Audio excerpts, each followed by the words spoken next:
Hello, everyone, and welcome to Attack of Opportunity Live. We made it barely on a Monday night. I changed careers. This live show that I've set up might tank. Now we're trying to hold the Monday slot for up and coming Starfinder games, switching off, of course, with our homebrew Pathfinder Second Edition game, The World of Rotram. Both are not DM'd by me. I get to be a player. I know you've seen enough of me in the chair, but today we are doing our Attack of Opportunity show live, and we have someone special in the hot seat. Lately, I've gone after geeks and nerds that are not in the podcast genre. Sure, they know about it, they do it stuff, but they have shall we say, a different ilk, a different type of content creator. And it is my distinct pleasure to introduce you to the author of the Geek Native blog, Mr. Andrew Gertwood. Andrew, thank you so much for being on the show today. Thank you very much. Yeah. So the first question that we always like to ask all of our victims here on Attack of Opportunity is, how did you first know, possibly back in the day, that you were a geek, a nerd, one of us? Good question. I invented my own role-playing game, and you can imagine how mixed feelings it was to discover this was a genre that had been firmly established, and I, in fact, hadn't invented anything new.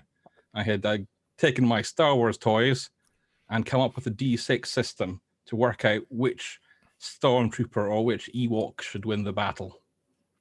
Wow. And somebody was like watching in the window, and WEG Games did the original. You remember the D6 system for the original Star Wars RPG? Yeah. How long ago were we talking? Can we date you? That must have been about 30 years ago. Really? So I don't get to be the first generation. I was there with Gygax. You still meet them on the internet, but early second generation, or maybe, if you'll let me, tail end of the first generation. Yeah, no, that's where I'm at, man. But hey, starting off with like a creation, you made something. You didn't find something and become obsessed with it like yours truly. You decided to do your own thing, and no, that is cool. So after that, or maybe that instance of discovering that RPGs were a thing, although hidden and kind of closeted back in the day, was there a defining moment there, or maybe later, or perhaps a gateway drug like video games, cosplay, card games, movie, TV, sci-fi, or whatever, that continued you on in the RPG world? Or did you just kind of like disregard that first defeat and move forward? I think the nitro moment, when the eject button got hit on the petrol tank and the car shot off, was when I went from that homebrew system to being invited to play in a gaming group at school, and that was a very old role-playing game called Dragon Warriors, which is still around today. So a sort of 6-book format, published in the same novel size. We're not talking about the player's handbook hardback here. We're talking a book that could hide in a library without any notice. And I played that with friends at schools for a couple of years, and then, this might be familiar to some listeners, you end up as the games master, running the after-school club, and it's been part of my life ever since. Right on. So, how long have you been a gamer? Been playing these RPGs? So yeah, that's got to be about 3 decades, 30+ years, and like many people, it ebbs and flows. It's never completely gone away, not even during the lockdown. So I probably played the most during early university, when your first year at college, the people you meet first are the people at the gaming group, and then your reason to go and socialize is to go out in the student union, have dice and beer. So that was gaming almost every other night, and then it calms down dramatically as you step into your first job. Yeah. At least it did for me. But then once you get, or any new job, that's raw for you, I suppose. But once you get stable again, and you feel as if you can turn time back to social, my gaming does the same, and it ramps back up. But I've never been without gaming in my life during this entire time. There's always been at least a game once a week or once a fortnight at the worst. So yeah, it's been a constant companion through thick and thin. Right on. So this is a later question, but we touched on it. You touched on it right at the gate. What made you decide to start making content? What made you decide to go from, the Ewok battle versus, in your basement and developing a game that was fun for you or that you could share to actually online content creation, such as your blog? Or was there something before that? I think control freakery, probably, at least to begin with. So we were playing Warhammer at school, and then I came up with this totally original game called Morningstar, which isn't as original as you can imagine. And that was just mucking around, and it was awful, but it was mine. And therefore, we weren't changing the rules of an official game. We were creating the rules to suit Morningstar and suited our style of play. But skip forward many years to the internet, and I created a website called Game Weird. And that was really me learning to code. PHP, database in the background. It was a sandbox for me to play in. And of course, I made it about role-playing games. And that site persisted for a while until this became too cumbersome to maintain. If you code everything by hand, you create a technical legacy that will consume every waking moment of your life. And about the third time I fought off a hacking attempt, I just realized, look, I'm way out of my depth here. I did not go into programming, although that was a possibility. And so I did, as many people do, and I migrated to WordPress. And I changed the blog from Game Weird to Geek Native. And that must have been about 10 years ago. And that was the right decision, because it's less time faffing around with upgrades and PHP commands, and more time keeping track of what's happening in the industry and what's exciting people, what's exciting me, and then trying to write it up. I mean, it's not quite a hot take. I think I live somewhere between opinion and news. So I'm not doing that control freakery again. I'm now doing the joy you get from sharing cool stuff that you find. If you recommend a comic or a game, and you go running up to a friend and say, I found this and I thought of you. That's what keeps me going right now. The sharing the cool stuff. Right on. So, do you have a go-to RPG now that's your favorite system to play, or when you were within that system? Like you talked about playing in college, and with jobs and life, it slows right down. Are you currently active in a game? Do you have a favorite class, race, alignment, something that's a go-to stick for you? So my staple for the last 12 years is a homebrew. I guess it's very loosely based off Fudge, but the dice come out once a month. I can see some sort of crunch players cringing in horror. That's not role playing. You hardly ever roll the dice, but it's just what suits us, and it works very well during the lockdown when we've moved to Discord. But once a month or more often, at least once a month, I get withdrawal symptoms if I don't. I will go to a gaming club and I will play in a game and I will use the system. And my current favorite, and this will last until the next favorite, is the Cypher system, which I think is underrated. Monty Cook Cypher system. It's, I think, a nice mix between mechanics and description. I think it particularly suits investigations and exploration. I mean, it can be deadly in combat, but it's not about, and so you can make mistakes, but the game itself, I think, encourages good role playing. And by good role playing, I don't mean funny voices and quirky characters. I mean the players doing actions in the game that encourage other players to join in and latch their characters onto, and help the games master see how the plot can develop, and help the games master see what the players want to do next, which I just think makes for a much better game. And Cypher has the crown currently. Right on. So I take it you're saying something like it's almost like the players go into heist mode. They would discuss a plan, everyone's involved, they'd activate it, and the DM, as for once, gets to react to their actions.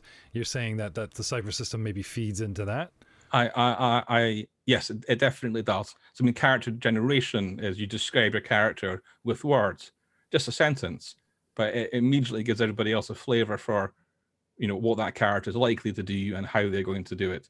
And then the Cypher system, if you don't know that well, I think the key thing to know from this point is you can spend your effort to automatically succeed.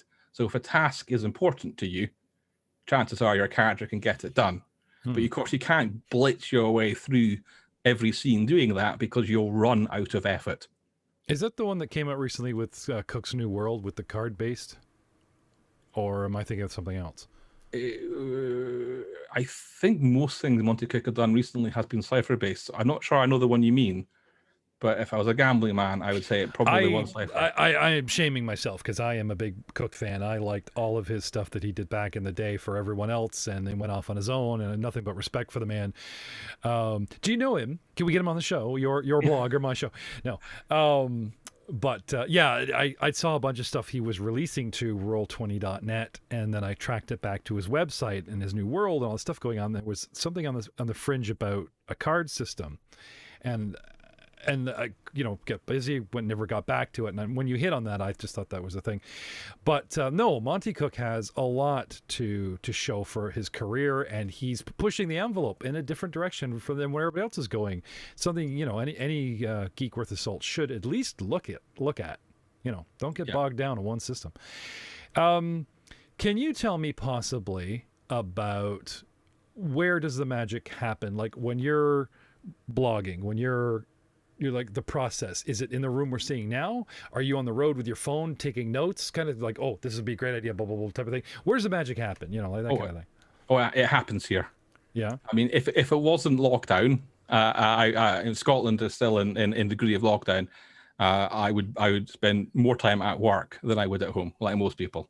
But I get to work with half an eye on the internet, and so at work I might if the magic is that moment of inspiration, if the magic is, oh, I read that and that's so cool, I want to write that up and think through the implications of that, then some of that would happen at work. But most of the production, you know, the boring part, the typing on the keyboard, the correcting as many typos as you've caught to try and reduce your embarrassment after you hit publish and then the internet starts putting out, oh, your spelling errors, that happens here. And then so we have to thank people like Feedly, which is my RSS delivery choice. Most blogs have a syndication form through RSS. Mm-hmm. So I live in my email clan, and I live in Feedly, and I live in Twitter, just trying to keep a tab on what is exciting role players right now. What's going on? And yeah. Any chance you've been talking about recently? Now it's a year old, but we were very first to hit the mark. We jumped on advanced the Pathfinder 2nd edition. Oh, yes. So you're a year in, and this is usually where the bitching starts. This is where usually people make decisions going, I finally got to try it, or we've been playing it, and they've leveled through some stuff, and they're really deciding, are we keeping with this? Are we going back to 5e? Are we going back to 1st edition Pathfinder? Is any of that circling in your world right now? Just curious. Off the top of my head, I think the Pathfinder metrics from Roll20 and Fantasy Grounds, and when ICV2 do their what's selling in America reports, Pathfinder's doing pretty well. It's top 5. I have to caveat that not all of that is Pathfinder 2. Much of that is still Pathfinder 1. A year seems like a long time for most consumers, but you know, many role-playing games campaigns run for years and years and years, and so the opportunity to go from Pathfinder 1 to 2 isn't commonplace. So I think Pathfinder 2 is still pretty young. And of course, the other caveat to that is top 5. It doesn't mean anything. You're Dungeons and Dragons, or you're a small thing. So I cannot speak as to whether Pathfinder 2 is big enough for Pazio. But you know, they've got that computer game. They've got Kingmaker. That's right. It's nothing like a live show to make your mind go blank, I'm discovering. I'm sorry, but that Baldur's Gate 3 is coming out, which is, you know, Forgotten Realms D&D belt. It is probably going to tromp the crap out of it. So, well, yes, and I think my prediction is Pathfinder 2 might get a bit of a boom when D&D 5 begins to get a little bit long in the tooth for the new generation. I think D&D 5, I think Tasha's Cauldron of Everything might be quite a significant upgrade, because it's going to roll out things like, alternative suggestions on how you can handle races, like don't call them races and take out the racial modifiers. That might put some people off. Last time D&D put people off, they went en masse to Pathfinder. But of course, Pathfinder 2 has already made that jump. So our prediction is there's a non-trivial percentage of gamers out there who were introduced to the hobby via D&D 5 and for various reasons will start to look around for something new. But if history repeats itself, not too new. And a big chunk of them will land on Pathfinder. So you say you try very hard for your blog to keep your finger on the pulse, as it were. I've already heard whispers from some on my cast about 6th edition D&D. Like the clock has wound that many years, and it's time that have they started talking about it? Have you heard anything? I haven't seen anything myself, but I hear the speculation. Yeah. Because you're right, D&D 5 for a D&D edition is quite long in the tooth now. Not compared to the early ones. But if you just get Wikipedia and the publication date of 3 onwards, yeah, it's about overdue. The reason why I think D&D 6e will be a bit further away isn't just Tasha's, but because computer games. Hasbro went to Toy Fair in London this year, and they said the future of Dungeons and Dragons is digital. Very wealthy venture capitalist firm, Andrea Howitson, this month, wrote up a report saying the future of tabletop gaming is digital. And these are the people who backed Facebook and Tesla and Google. Big bucks. Yeah. Hasbro themselves have bought computer game companies. There are numerous D&D 5e computer games, not just Baldur's Gate, in the works. I think Hasbro would think twice before undermining the attraction of these D&D 5e computer games by making 5e not the latest D&D by producing D&D 6e. So I do not think strategically you will see a D&D 6 until the D&D 5e computer games are a bit stale. And I think that's a few years away at the very least. Now, something that's breaking right now, people think, because we use Fantasy Grounds right now, and it's a flat-looking thing, and it's almost like, or you play your RPG like Kingmaker was an adventure path, 6 people around the table. Now it's online. There's something I've seen that's out where you get a white pad and you place it in front of you, and you don't have to have people in the same room. This can go over line, so bear in mind. Yes. Picture a white pad in front of you. You put on these glasses, and you put tokens down, and the tokens project 3-dimensional minis. And the pad is set up for depth, so the pad can suddenly look like a Grand Canyon going down in, or pop up and look like in your glasses view, strictly in your glasses view, look like Cass and Ravenloft, and you could play online with this and have everyone with their 3-dimensional miniature board in front of them that looks possibly more epic than a train set or a Warhammer setup, which is all 3D modeling. And because they can connect online because of COVID, people are isolated, that type of thing. Like, just to clarify, when you say like Hasbro brought a digital, I'm wondering if anyone's buying into that, where you get that stay-at-home table feel of moving pieces in front of you, as opposed to just like everyone else jumping in front of your computer, click with the mouse, that kind of thing, because of this revolution technology. I just can't remember the name of it. So you're not. I don't know that one you're talking about, but I can absolutely confirm those type of technologies in development. So there's a Game Board 1 was on Kickstarter last year, and that is like a painting-sized slab. You put it down on your table, and it becomes your game board. And you can put a second game board next to it to expand your virtual tabletop. The attraction there is Netflix of games, where you have a subscription, and then the tabletop can show whatever board game you want, or track your characters and know the rules, whether it's D&D or Pathfinder. That's cool. Andrea Howinson mentioned that in their future of tabletop gaming is digital. And if Andrea and Howitson are writing about this, you infer that they are, or at least considered investing in it, right? And so they had something in mind. So probably not Hasbro. Hasbro doesn't need investments. They have people buy their shares. At Virtually Expo, there was another from a Spanish company demo very similar to the way you've described.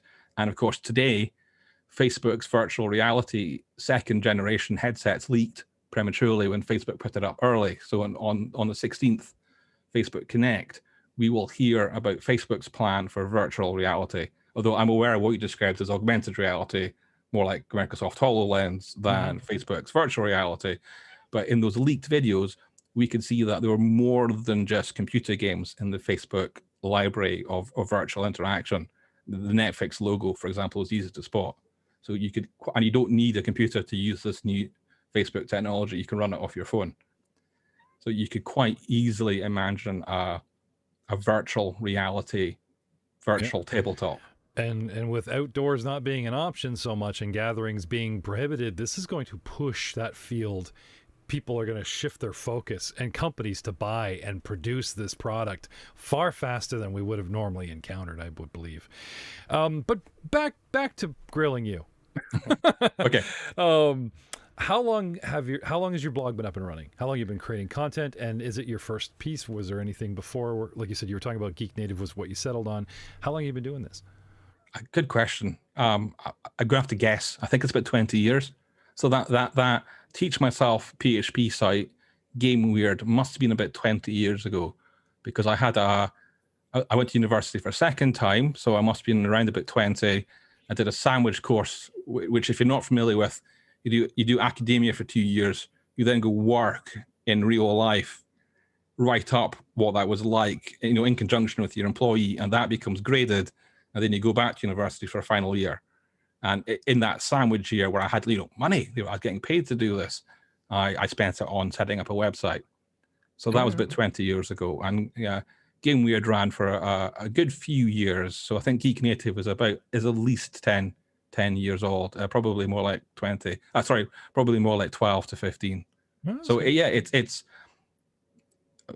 I've got friends who have kids younger than my website. It's a, and I think I'm not particularly good at it, but if I have a stat, maybe it's constitution, because I just kept going, and the content doesn't get deleted. And even if Google sends one person to an article I wrote in 2010 and another person to an article I wrote in 2011, yes, that's 2 people on the blog. So each post I write all adds up. So yeah. It becomes cumulative, yeah. Now, I'm going to ask you a question that you can come back to, if you wish, in case something, our back and forth, pops a memory in your head. Hence the name of the show, Attack of Opportunity. I'd like to think I'm not interrupting the guest, but if they tell me something or have an answer, it usually sparks some kind of, oh, I remember this back in the day, and on and on it goes. Happy accidents that might have become a staple in your show. Is there something that got memed? Is there an interview you've done, or something that happened quite by accident where you managed just to be luck out, grab a hold of it, and use it as content? To give you an example, like yourself, we had booked you weeks in advance. I said, please, I need to get back to you. I have a bunch of guests. I had a guest fall out today at the last minute. I reached out on the net and grabbed you, and thank you so much for doing this with horribly short notice, ladies and gentlemen. So, thank you, Mr. No problem. Mr. Goodwood. This had happened once in the past, twice, okay, a lot, but people have lives. I had reached out to Facebook, to a site. It eludes me. It's one of the sites where the DMs, congregate. They put up advice and they talk about the gaming, but no spamming kind of thing. One of these great sites to go on. And I went fishing in there for a guest, going, hey, everybody, someone was talking about this and a DM was talking about that. And I noticed this in your feed. Would anyone like to be a guest? Like just an offhanded GM, anybody, we'll wing it, right? And a gentleman by the name of David said, I'll do it. I said, great. Thank you, sir. Get David in the room, pop up the Santa beard, and it's like, oh my God, it's David Friant from Nerdarchy. Hello, sir. How are not to drop names, but it was someone that had experienced the social media and commercial, as well as the sort of spotlight side of D&D that I've been just getting into in the last 3-4 years. The dude's way above my pay grade, as it were. So I just didn't know what to do with him. I just stumbled through a bunch of questions. He was really great. And by the end, I was giving him shit that his laundry machine AC was on in the background, ruining my audio. And it was such a happy accident. And it's one of my favorite interviews because it was random. It was like, oh, I got this great big name. That was not what was important to me. Sure, I'm thrilled that he's a recognizable person. But I got my hands on him quite by accident. So I'll leave this in your head for now, unless you've got... Well, yeah, it's interesting because I think pretty much everything I do, I'm shooting for that happy accident. So Geek Native can break news, but when that happens, the stars aligned and I managed to roll a natural 20 because I can't force it to happen. And so if I do, so that right now, there's lots of rumors about Hero Quest because the Avalon Hell domain owned by Hasbro has a Hero Quest timer. And as it happened, I managed to get to that story early, so that was a luck. And as it happened, I'd written up rumors about it because of paperwork filed by another game. So that was happy incidences. But the one that springs to mind is you telling me your story, and I was racking my brain. The oddest, most random, you couldn't see that coming, was when I accepted. People pitch content ideas to you over the internet quite a lot if you're running a blog, for marketing, for the SEO, the value of the links. And I turned 99 out of 100 of them down. But one of them, about 10 years ago, had an interesting puzzle. And apparently, if you could solve the puzzle, you get a job offer. So I thought, yeah, why not? I'll post that. And I did. And I spent half an hour trying to crack the puzzle myself before realizing, wow, this is really hard. Well, I will just write what the progress I've made and where I think I've gone wrong. I'll post that with the puzzle. And I did. And then nothing happened. I mean, many of the articles I publish will get read a dozen times and then they'll fade into the archives, as this one did. 2 months later, thereabout, I woke up to the news that MI5 had been secretly recruiting cryptography agents, and they'd seeded the internet with puzzles. You can see where this is going. I had posted the MI5 puzzle, and I had posted the keywords I mentioned and how to crack it weren't right, but I had, at the time that news was breaking, I had the most complete answer. So my web post crashed with all the traffic. It was national news. This puzzle. I quickly tried to tweak it as much as I can. And, everybody from, I don't know, people with Russian accents phoning me up to people mooning that I'd misled them. It was just an absolute chaotic day. But that was an eye opener to show you just good. When you get a thing, do the best you can with that thing, and it might reward you later, if not immediately. That's good. I'm giggling in today's day and age, like talking about ye olden times and stuff, and the tensions between countries and things, is not a good thing to discuss. But in all humor, I think you can get away with this. For starters, my mother's British, so I'm half British. My father is half Scottish. So I don't want anyone call me out going, well, you can't say stuff like that because you're not. Well, guess what? I am. Even though I am 100% Canadian, born here in Canada, the relatives very quickly turn into Brits and Scots. I thought it was funny that you, being Scottish yourself, got halfway through a British MI5 code, put it on the net, went, there you go. The rest of you sorted out. Like, to me, that's freaking hilarious. It's almost like you're kicking Longshanks in the teeth going, well, we're not going to do your work for you, but this is how easy it is to get this far. Like, I just find that personally freaking hilarious. I don't know, maybe just because I'm a big James Bond fan, but I mean no insult to any of our three countries, but I just thought it was delightful. I'm just curious if you just had a little bit extra pride that it was MI5 and not like the CIA, or here's one. Do you know the Canadian Secret Service? No, I don't. No. That's because we're good at it. I was gonna say we don't rent out our name to Hollywood. It's called CSIS. All right. And our official CIA or MI5 or MI6 type of thing is called CSIS. And a lot of people don't know it exists. It's like, well, it's because we don't splash it all around Hollywood, thank you. We're actually good at keeping secrets. We just hide behind the Americans going, oh, look at these very loud... Yes. A lot of people jumping up and down. We'll get our work done. I see the strategy. Yes. Yeah. No, you know what? Batman came to mind.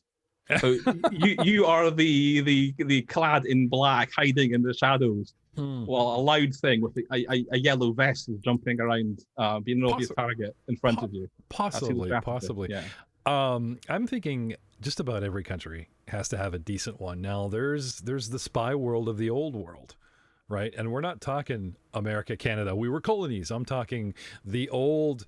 You ever watch the old Elizabethan stuff? And they've got the British and a Germanic nation of Europe, as well as the French and the Spanish, all going at it. And we're not just talking about like the endless rose wars and all that type of stuff. I'm talking about like the actual Secret Service, the political maneuvers and everything. I found all that very fascinating. And so, sorry if I am offending while I kid. Anyway, but getting back to roasting my guest. Um, so, um, I'm wondering. We talked about you talked about the online. So where can we find you? So Under what labels here? Like my main presence is geeknative.com, Okay. but I have a Twitter account, Geek Native. I have a Facebook account, Geek Native. Weirdly, the Geek Native Pinterest account, which is Geek Native, is pretty big. What I tend to do is with Pinterest, when I share images from the blog post, I share them by theme. So I don't have a board that says Pathfinder and a board that says Dungeons and Dragons. I just have a board that says fantasy or sci-fi. So one of the goals for Geek Native was to bring people into this hobby by showing people, geeks out there who might have an interest in sci-fi fantasy, that tabletop gamers do more than talk about their level 13 paladin. And I liked Pinterest for that reason, because you could share that cool evocative art and get a click, and then somebody might come through from the Pinterest as an image sharing site and discover it's attached to a game. And not only does that night look cool, but you could play that night. And so I was an early adopter in Pinterest. There are some obscure places that you can find me. There's a Geek Native TikTok account that had a few experimental posts. So what I've done with that, and I don't know if this is a success or not, I've basically have a video format with a headline and an image, and it lasts for 6 seconds and it joins a TikTok stream. Dungeons and Dragons has a very large and very wholesome community of not just young people. There's some old vets in there as well, and it's lovely. So I hope the Americans get to keep TikTok, because it has its faults and its sins, but the D&D community in TikTok is lovely. I also have a Telegram channel, which is pretty obscure, but Telegram is fairly big in Europe, especially the closer to Russia you go. And the Geek Native Telegram, when it's working correctly, just when I share an article, you get an image and the headline from the article and an easy click back. So if you are a Telegram user, it's just easy to subscribe to Geek Native headlines. I would encourage you to mute the channel so you don't get an update if I have insomnia at 3 o'clock in the morning and write a post, but you can then review it at your leisure. And then you can even subscribe to Geek Native on Google News. You have to search for Geek Native and you'll find us as a source. When the site isn't big enough to inject itself into the headlines in Google News. But we are there. And lastly, and the thing that I'm doing the worst is I try and do a 10-minute podcast summary of the news, but I can admit it. Podcast is not my medium, but I like the idea of, I think the relationship you have with people when you talk to them is very different than the relationship you get from sitting behind a WordPress admin field and publishing some text. So there are listeners, and I hope those 10-minute weekly summaries of what's happened in the headlines the week before are of some value. Cool. The genuine personality of yourself, does it go in the writing, or do you have sort of an alternate persona that you decide, well, this person's writing the blog and Geek Native is your super suit? You know what I'm saying? Like, is there a separate, like, have you decided to be an alt self in, for example, like as a running joke, right? My casts say like, well, you're not really a good dungeon master or game master. You're more like a game show host, that kind of thing, right? Oh, and I don't disagree, but I take myself and I riv it up a bit. I'm actually larger than life person in real life. This is true, but walking down the street or glad handing someone in person isn't quite as dynamic and as outright that something you would do in front of a camera. So my persona, the GM Jeff Ball persona, is myself rather inflated, let's say. And I'm curious, do you do that in your writing? Would you print stuff, or would you, like the blog of Geek Native, when you're speaking as Geek Native, like, is that someone else? You know what I'm saying? Like, so I think I do the opposite from you. That's definitely me, but I tone it down. So I want it to be me, because what's the point of doing it otherwise? So I'm not saying I do hot takes, Yeah, yeah. If I'm covering a news article, I'm trying to replay the news back to you as factually and as accurately as I can. In fact, this year I introduced a corrections page on the site to just log the occasional times where I have to do it. It's not, if I make a big error, log it so it's transparent and the update is there. Or if I get new information, it's there. But I also want to add some value. And I think one possible definition of value is, here's somebody who's been tracking the scene for the last 10, 20 years. What do they think about this?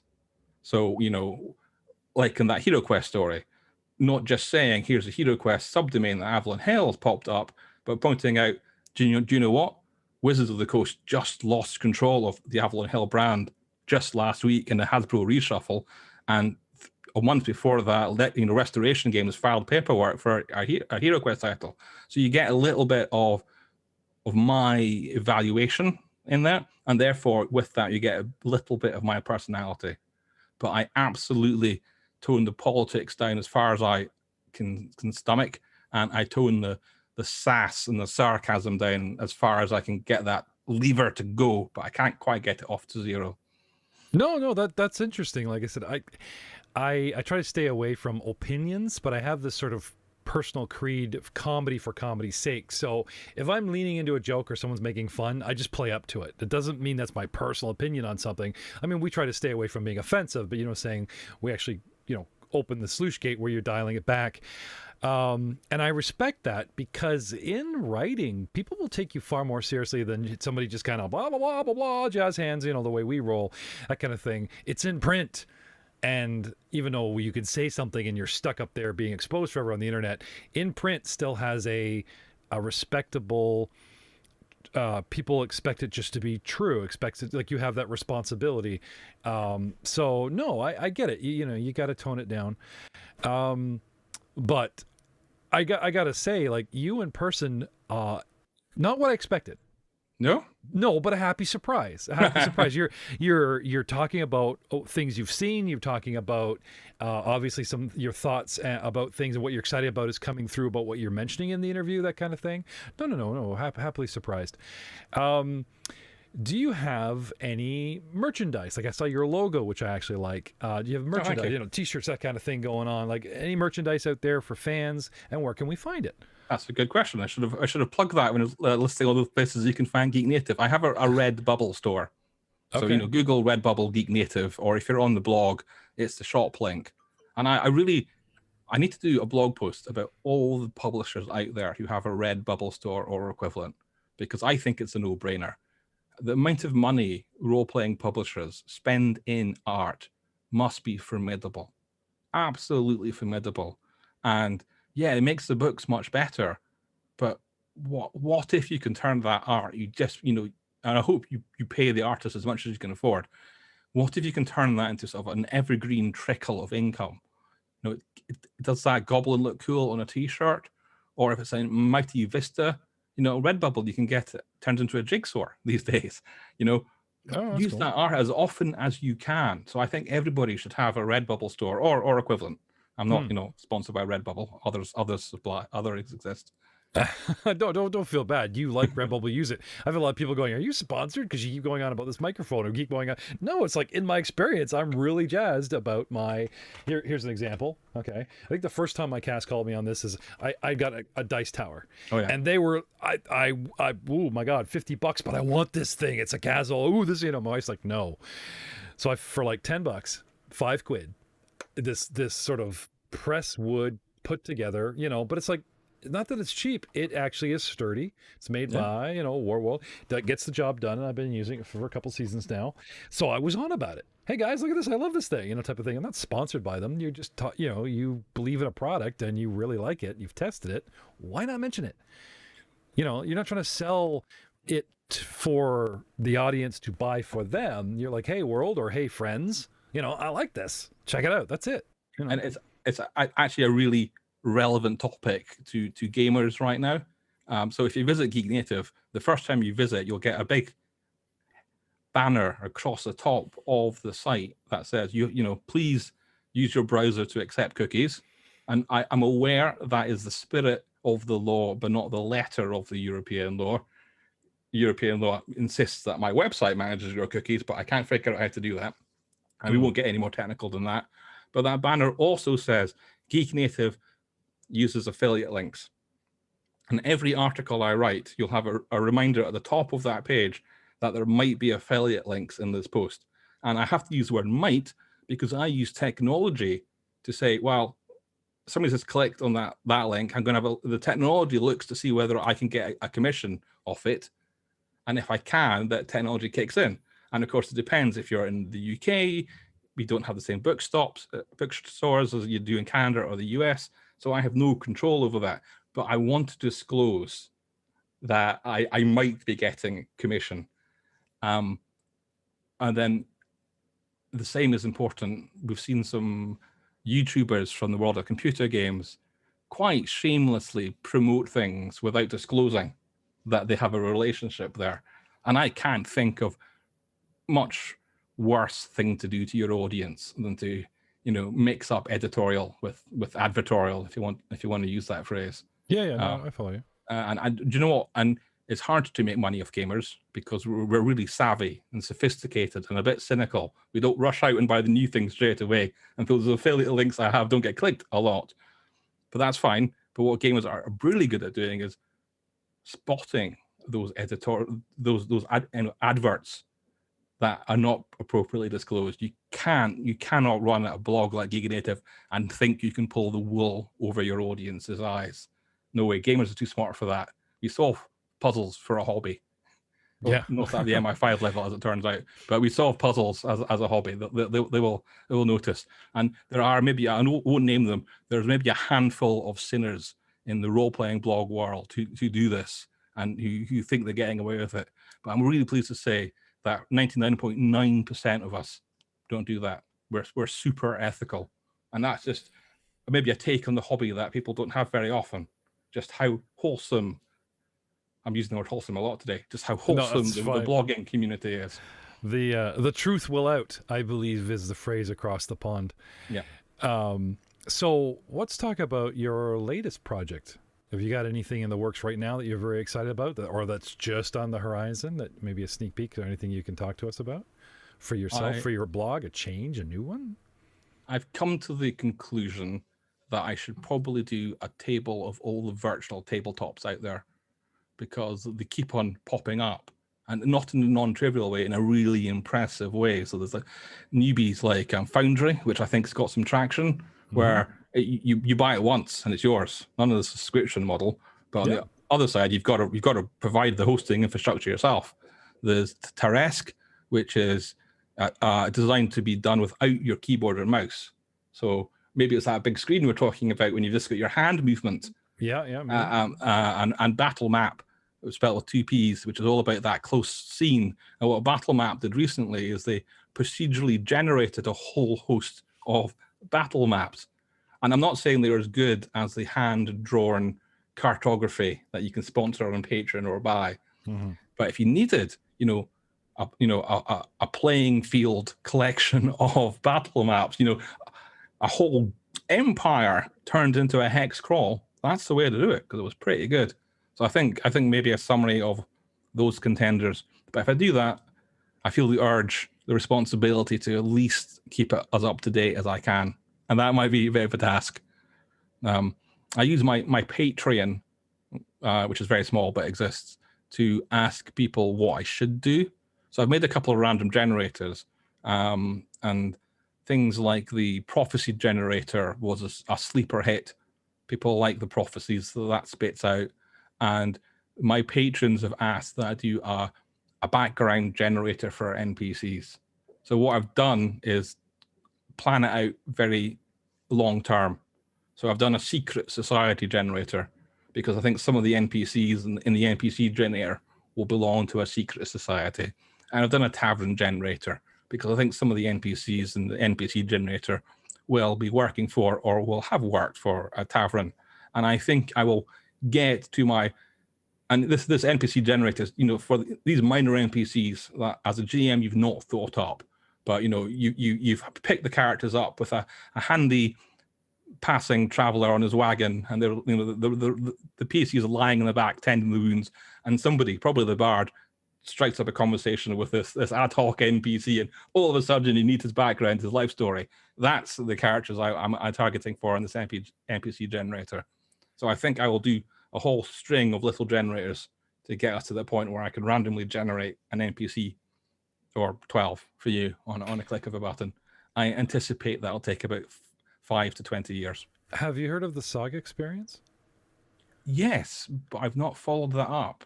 They reached out to me via email, and I'm hoping to interview them soon. And they're going to start a Kickstarter. But I was impressed with what they had to say in the email. It was concise. It was, this is what we're doing. Be aware. You know, it wasn't very spammy.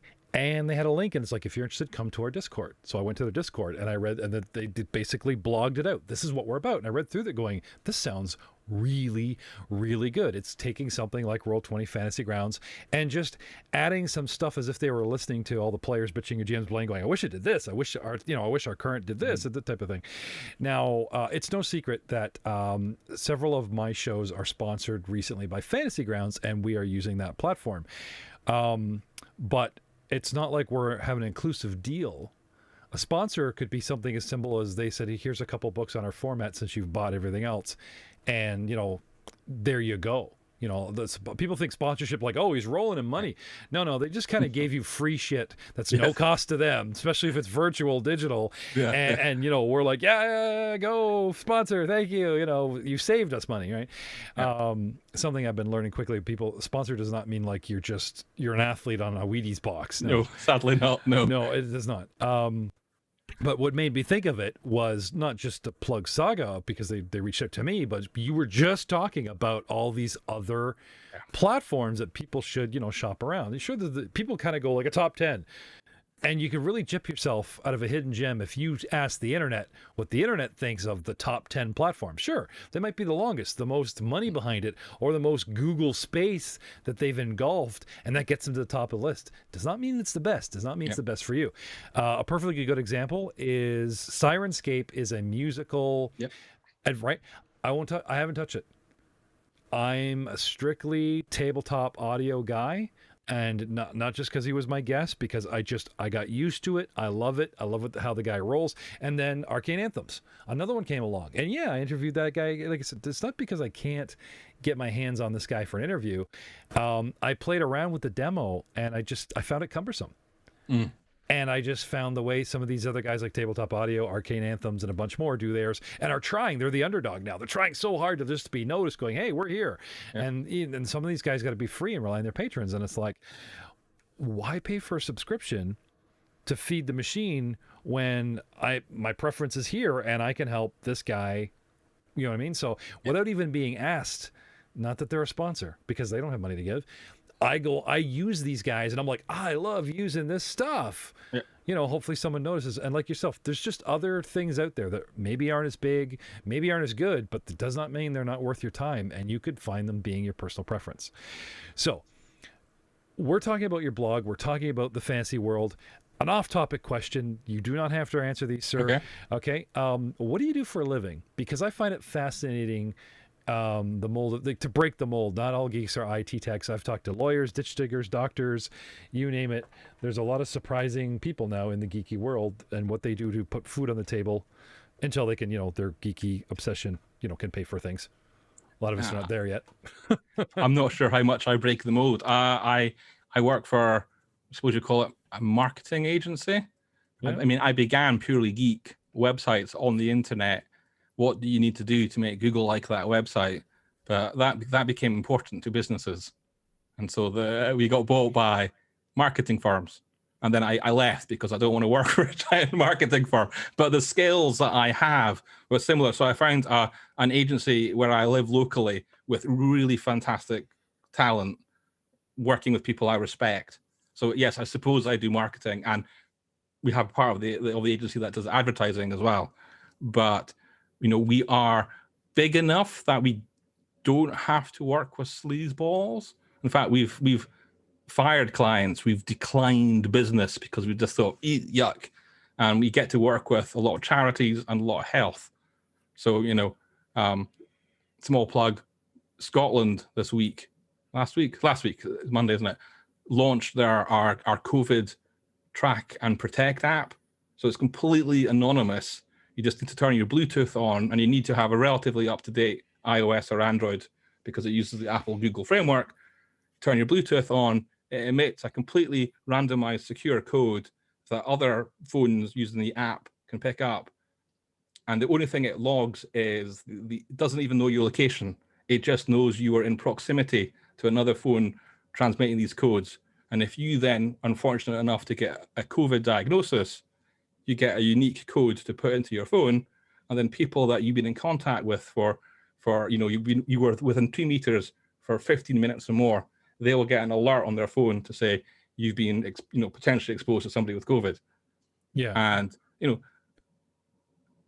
to work on a project like that is hopefully a once in a lifetime opportunity.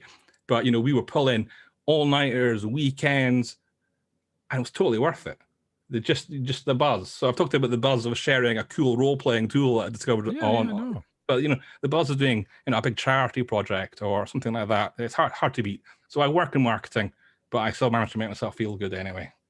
No, that's a good answer, because like you said, oh no, I'm stereotypically in this, but then you talked about what you did with it, which is something. My brother has 5 computers working on folding proteins, and I've got one dedicated to help him out to try to, and you can pick your disease, and we picked COVID, that kind of thing. Yeah. But what you're doing, sir, that sounds epic. That sounds groundbreaking. We've been talking to Andrew Girdwood, the mastermind behind Geek Native, and I feel I've barely scratched the surface, so we got to have you back on the show. We'll do the 6 months or a year follow-up type of thing. Thank you so much for being on the show, sir. You're welcome. We will see you next time. Okay, cheers. Thanks very much. On Attack of Opportunity.